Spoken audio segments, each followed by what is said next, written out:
umabot na po ng 10,000? Mahirap ibigay, di po ba? Pero kapag ibinigay po ninyo yan, ang sabi po ng Panginoon, iingatan daw po niya yung ating yung ating field. Iingatan daw po niya yung ating mga ari-arian. Kaya kailangan po, if we need, kung gusto po natin tayo ay pagpalain, ingatan po yung ating barn, ingatan po yung ating mga hanap buhay. We have to give our tithes. And ang sabi po dito, offerings are gift brought to God beyond the tithes. So yung pong offering na ibinibigay natin, yun po yung after ng ating tithes. And subukan po ninyo, if you didn't bring, kung nakilala na po ninyo ang Panginoon, naranasan nyo na po yung pag-ibig at pagmamahal niya, subukan nyo po na hindi kayo magbigay ng tithes. Subukan nyo po, makikita ninyo na yung para sa Panginoon, yung pong 10% na uubos ng hindi nyo alam. Hindi po, kasi hindi po para sa atin yun, para po yun sa Panginoon. And sabi nga po dito, tithing is no gimmick. You cannot use it to force God to bless you. Tithing is acceptable to God only as part of godly lifestyle. The blessing that comes from tithing comes because of the kind of life lived, not because of the money given. So hindi po, meron tayong kinita na galing po sa hindi para sa Panginoon na ibibigay nyo ng 10% dahil gusto nyo pagpalain kayo ng Panginoon. Hindi po ganun. Kasi sabi po ng Panginoon, it is a lifestyle. And I have an opportunity, hinihingi ko po yung permission ni Pastor Ted Pinalba. Kasi siya po yung nakita ko nung nasa Oman po kami when I was bagong dating pa po sa Oman.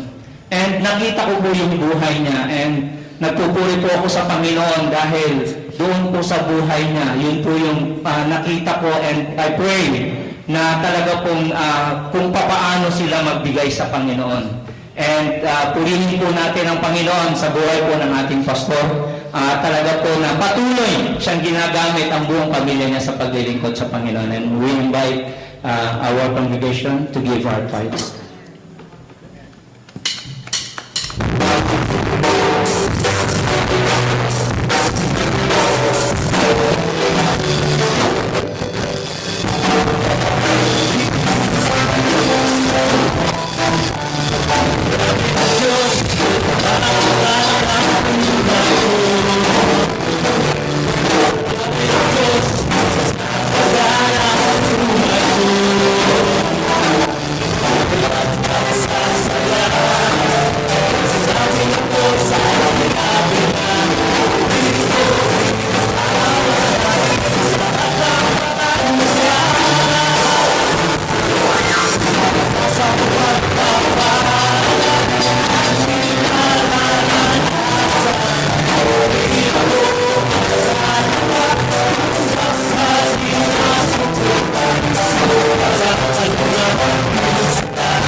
stretch our hand to our tithes and offering.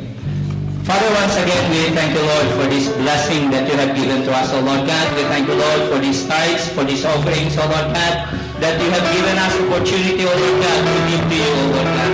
Father, we pray, O Lord God, that you will continue to protect, O Lord God, ang aming mga trabaho, Panginoon. You will continue to protect our family, O Lord God, and we pray as well, O Lord God, sa mga pera kong aming nalikon, O Lord God, that it will be continuously used only, O Lord God, for the furtherance of your kingdom, O Lord God. Father, we pray as well, O Lord God, sa lahat po, Panginoon, magmamanage ng perang ito, O Lord God. Continue to give them the knowledge